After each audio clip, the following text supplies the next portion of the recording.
All right, everybody. My name is Kamau, and I lead the Washington Community Alliance, which came together in 2019 to do transformative organizing and make sure that everyone, especially Black and Brown communities, were counted in the census because we knew how important it was going to be for the political and economic future of our communities. And I'm joined today by George, the executive director of More Equitable Democracy, and a member of Washington Community Alliance, to dig into the details of the results that we got last week from the Census Bureau about the census, kicking off the process for redistricting and what representation for our communities in all levels of government is going to look like. How are you doing, George? I'm great. I'm so excited to talk about data. I'm such a geek. I'm such a geek. Me too. And for anybody who's joining, if you have any questions, feel free to drop them below. I'm going to do a little bit of background to situate our conversation before we start digging into the details. When we came together as organizations and tribes of color, in the Washington Community Alliance to do this census outreach, a big driver of that was the very visible and dangerous campaign to try and erase communities of color from our democracy by making it harder for tribes and immigrants and other folks of color to be counted. And this wasn't an accident because, for the first time in the country, the census has been really politicized because we are becoming a multiracial democracy for the first time in a country where the census was first used to count Black people as less than whole persons and to try and justify the ongoing campaign of genocide against Native Americans. So we know that it was really important. And only recently, in the 1960s, in the wake of the fight for the Voting Rights Act and the Civil Rights Movement, did people actually be able to express how they identified racially and ethnically on their own. Prior to that, it was usually a white bureaucrat who was making that decision. And so I want to dive into the results that we saw. And the first thing that I took away was that the campaign, the organizing, all the messages and volunteering that people did in 2020 really successful because Washington is now shows we're more racially diverse than ever and higher than the estimates that we had anticipated. So people of color are now, about 37%, more than a third of the state. And that's true all across the country. 90% of counties got more racially diverse. They saw more growth among Latinos and Asian Americans. And for counties that had less than 10% of a Black population, they also saw growth. George, I want to turn to you because this isn't your first rodeo. You've been around for a couple of these campaigns, and you know what the devil is in the details. And I wanted to ask you, what were some of your biggest takeaways from the results that we got last week? Yeah.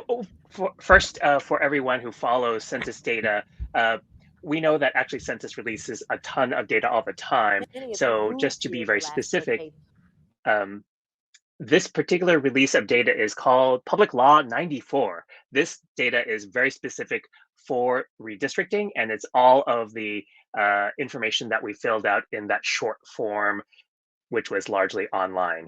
The biggest takeaway for me, I think that there's three. The first is that Washington is the fifth quickest grower, just in terms of sheer number of people around the country. The other states are the typical ones that we think about: Texas, Florida, California, Georgia, the big states that are attracting lots of people.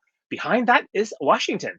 What that means is that though we missed the window around reapportionment this time, very likely, maybe it's too early to say that, Washington will get its 11th congressional district at the time of the 2030 reapportionment process. So that will be in play. It'll be very interesting. Another opportunity to advocate for better lines.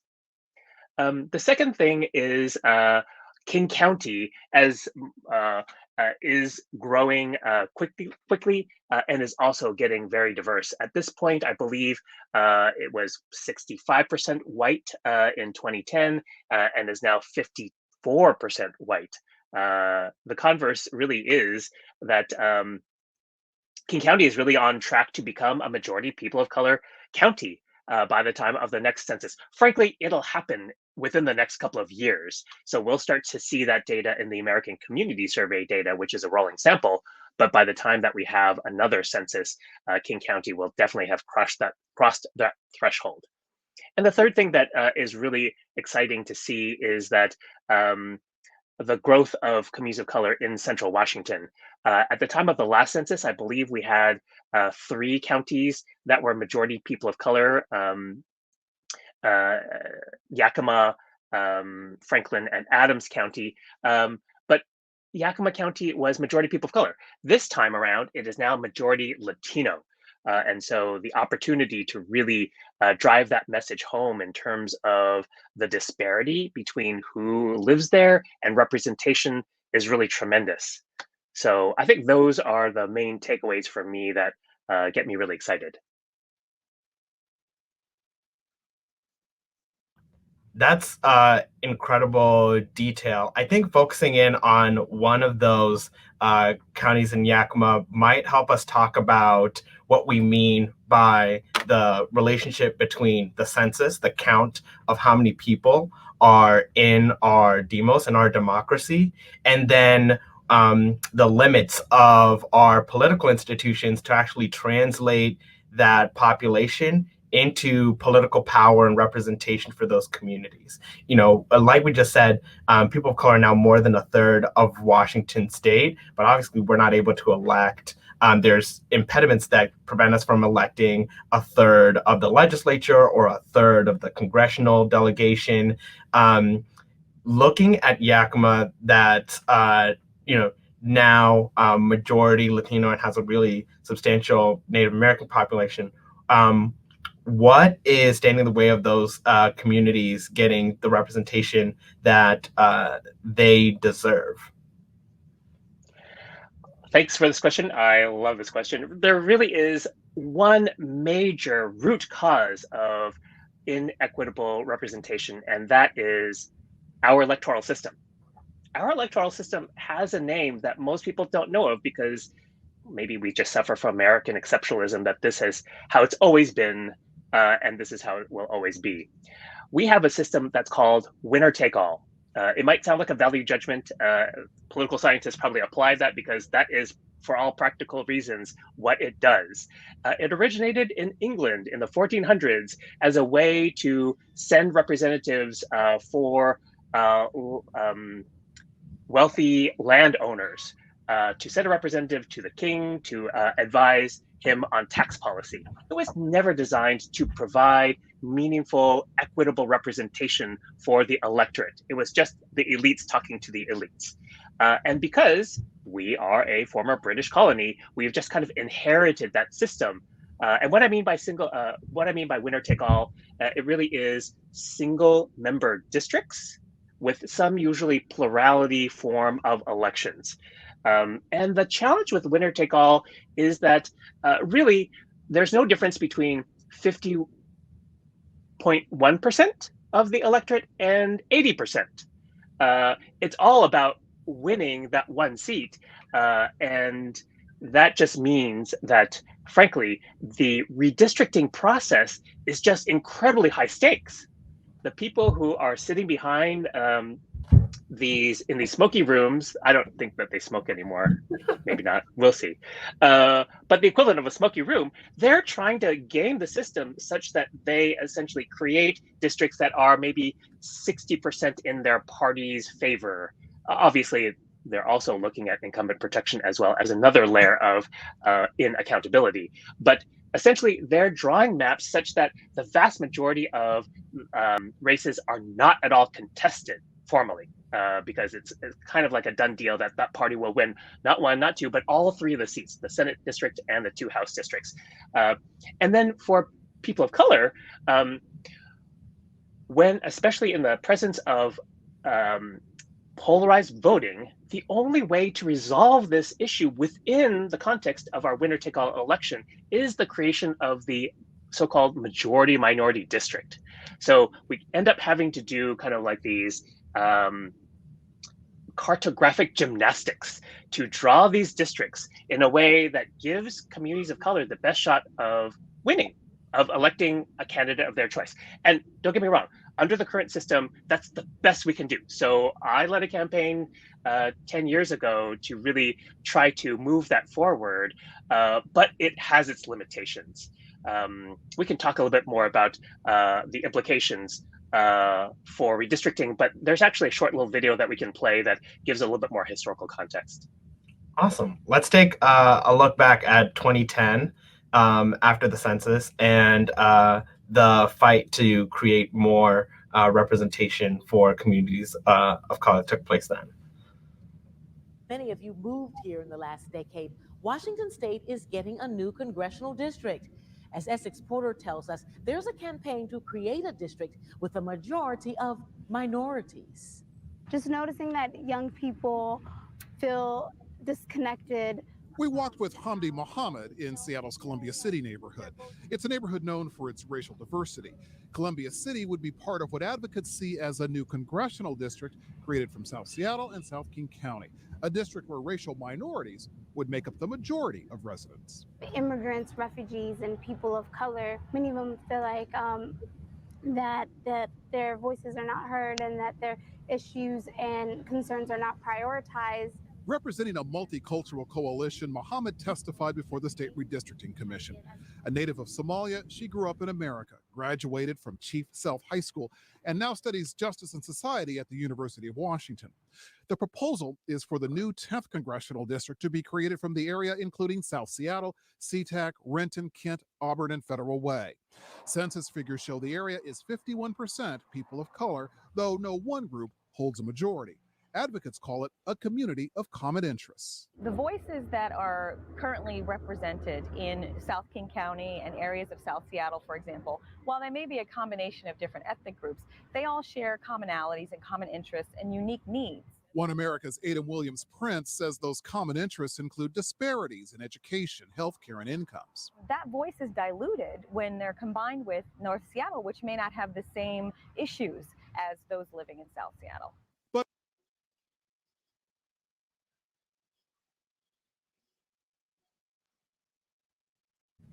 Awesome. So that was a little blast for the past.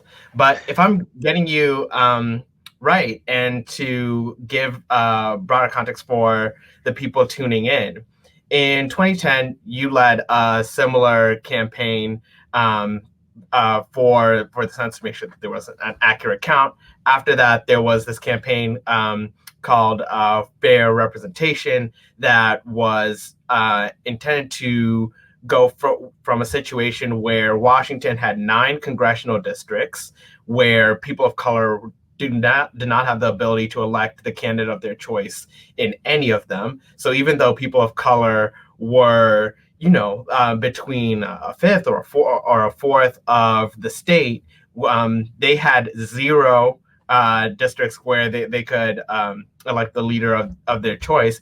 And that campaign was to work inside of this really limiting political system that was really never made with communities of color in mind, or with the idea of having an equitable multiracial democracy. And so in a situation where we can't move to proportional representation and do away with this winner takes all model, this campaign to create a majority minority district in the ways that were imagined when the Voting Rights Act was passed. Is that right?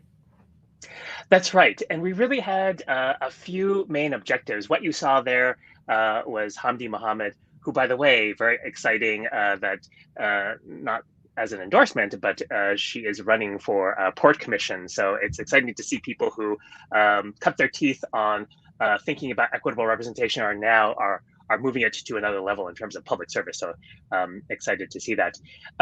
The first was really the big prize in terms of the congressional district because everyone was paying attention to it. But we're also as focused on a small number of state legislative districts. Of course, South King County, because that's where there was such a dramatic increase in the number of people of color that really allowed us to really have a 10th congressional district. But really, Central Washington and Yakima County was, I would say, ground zero for our work because we just saw gross underrepresentation for those communities, particularly at the state legislative level. And if I may just go a bit geekier into that, Go on. We, under the current winner-take-all system, we have jurisprudence or a set law, a way of interpreting the law, such that the only way to create or force a majority people of color district under essentially this landmark decision called the Jingles decision is that we need to show that we could draw a majority people of color district that where people of color are the majority using eligible voters, or in the data lingo, citizen voting age population. And at that time, people of color were the majority total population, but were not the majority in terms of eligible voters. There's lots of people who were younger, under 18, and a lot of people who are not citizens. And so we knew that we couldn't use the legal hammer to force the commission to do that. And I remember Pramila Jayapal and myself went to visit Senator Gorton to demand that they draw this district, and he pretty much laughed and he said, well, you and I both see the same numbers. We don't have to do that. Damn. But this time around, the numbers are clearly there. So at least as far as we can tell, this commission will have to draw a majority people of color district using citizen voting age population, eligible voters, and for the first time, people of color in Central Washington will be able to elect a candidate of choice. That's great. And for people who are following along, that's one of the reasons that Washington Community Alliance organizations came together to create this campaign in 2020 called Redistricting Justice for Washington. And I think in the comments or below, we'll link to the first op-ed that was about that area that we just talked about, King County, that the 2020 census numbers show there was incredible growth. The greater Seattle metropolitan area had a ton of growth. The city of Kent, mostly through annexation, but also through just the way that it's diversified, was one of the top 10 fastest growing cities of its size in the whole country. And so what people can expect at the congressional level is to make sure that there is a majority minority district that allows people of color to elect the leader of the candidate of their choice there. And then a really big effort to make sure that the South King County legislative districts are coherent in keeping communities together. Right now, we have a situation where out of 49 legislative districts, communities of color are only able to elect elect leaders out of one district, the 37th, based on what George just shared about the citizen voting age population, who are the actual eligible voters. And so it's part of what you're saying, George, that when we look at Central Washington, one of the big implications of the census numbers, and particularly the growth of the Latino community around Yakima County and Franklin County, is that for the first time this year, the Redistricting Commission will almost certainly have to draw a majority minority district in Central Washington. Otherwise, they could be vulnerable to a Voting Rights Act violation. Is that right? That's exactly right. And so it just seems like that now becomes an issue that's asked and answered.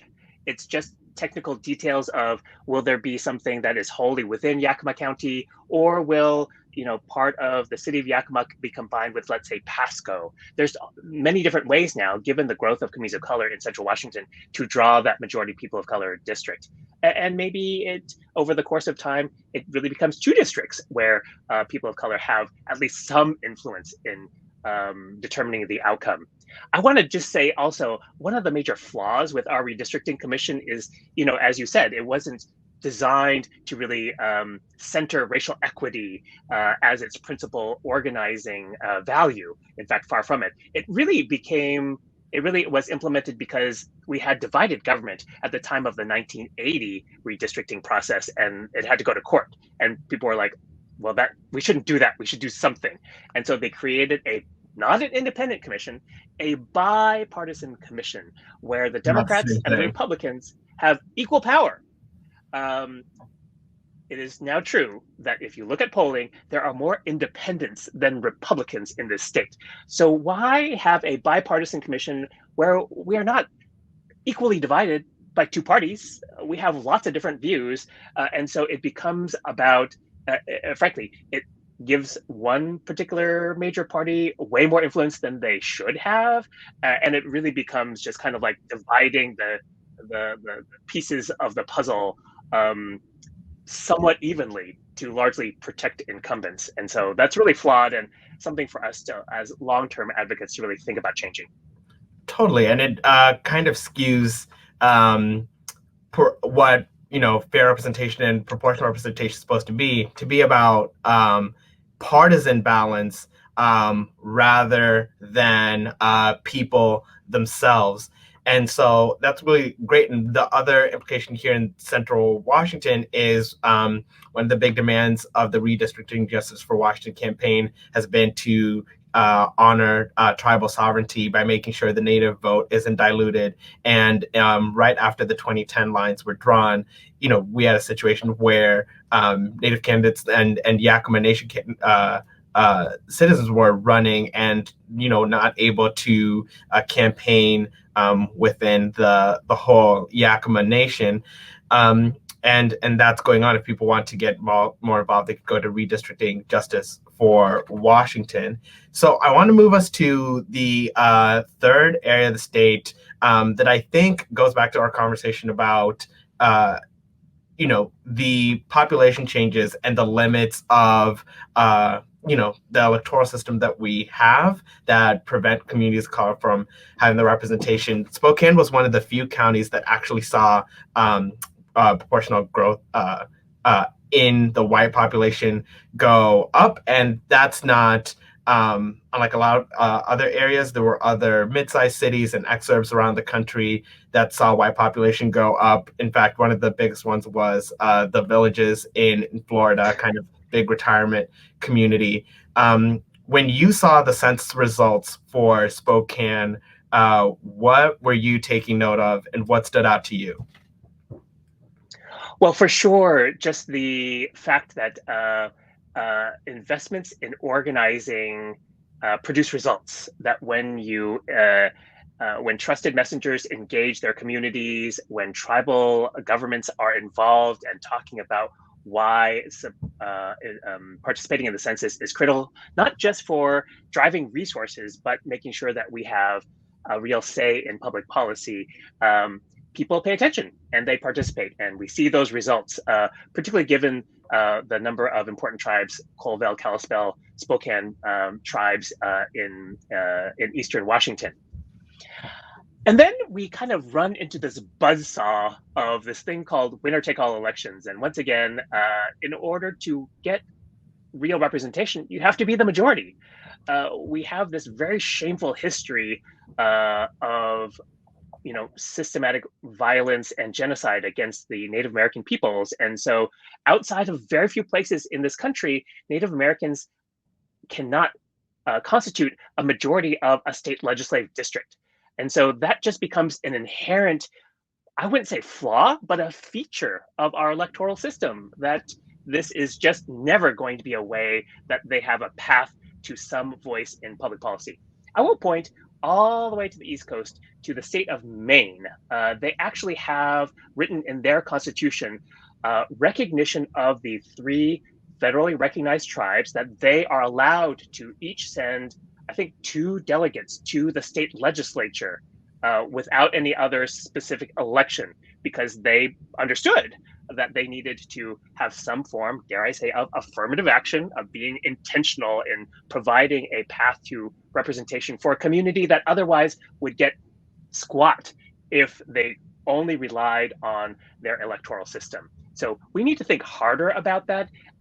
Even sometimes a system like proportional representation won't solve everything, but we need to be more creative. We need more tools in our toolkit other than trying to draw majority minority districts.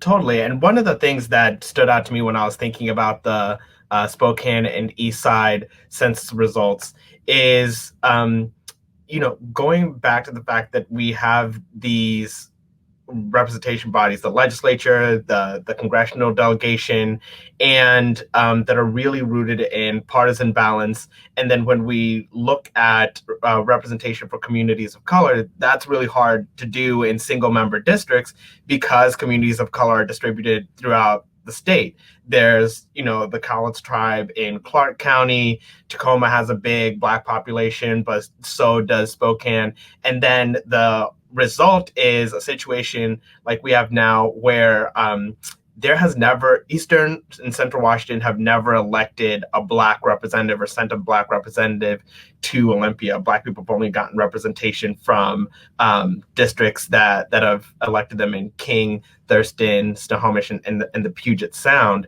And obviously there are lots of Black folks in Eastern Washington that deserve representation. And so that long-term solution of trying to create proportional representation is so important. And seeing a lot of supportive comments in the chat.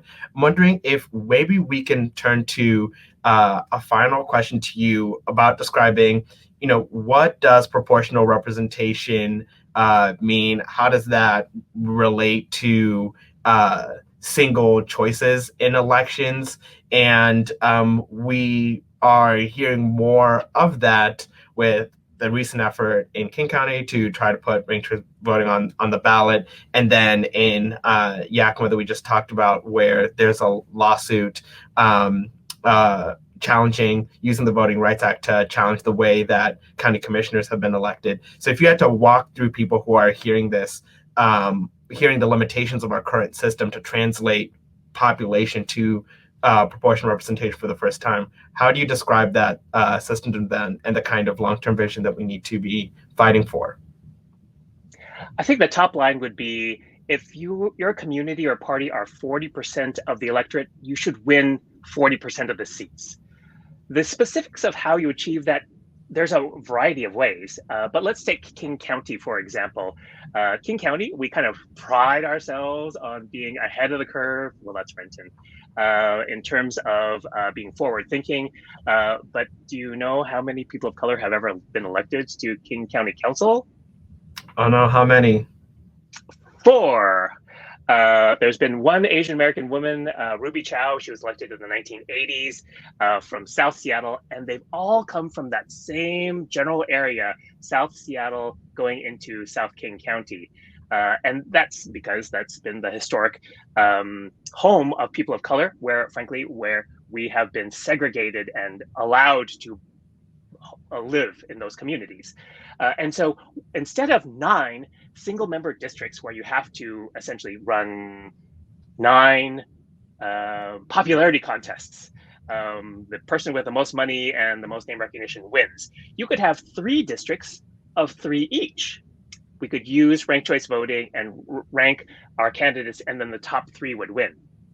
That means instead of having to win 50+1 to win, you could win with about 25% of the electorate, which lowers the threshold and therefore allows different communities to elect candidates of choice. I could see that, candidates of choice for people of color could be elected in like a South King County district for sure, probably one on the east side, and then certainly the one that where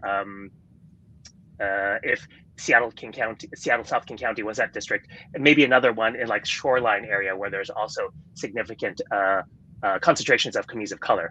That's not the only way to do it, but it is one that is popular with a number of cities that started to adopt it at the beginning of the 1900s. So it's not a new thing. It's actually a really interesting, rich, and hidden history that we'll have to save for next time. That is a great overview, and would also mean that it's quite different than a situation now where you just have one majority minority district where communities of color have to rely on one representative in a body of 9. This has been super helpful for me. I learned a lot about the census results.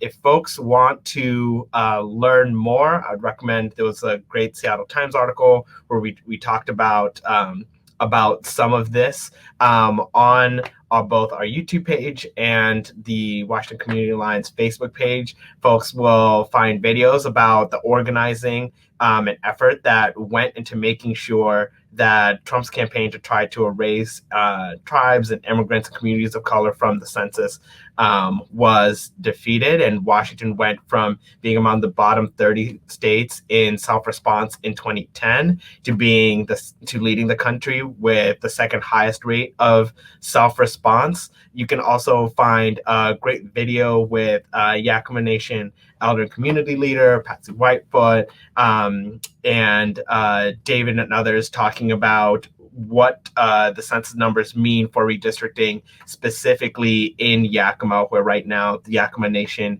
is divided and the Native vote is diluted, and where they haven't been able to elect communities of color, haven't been able to elect the leaders of their choice there, why that's so urgent. And you can get involved either by signing up for the Tally, Washington Community Alliance's newsletter at wacommunityalliance.org, and going over to the Redistricting Justice for Washington website to get involved in the fight to make sure that in more districts, communities of color are able to get the representation that we deserve and have long been denied. This was super exciting. Let us know what you think, and we'll be back. Thanks so much, George, for joining us. Thanks. I had a great time. Awesome. See you all soon.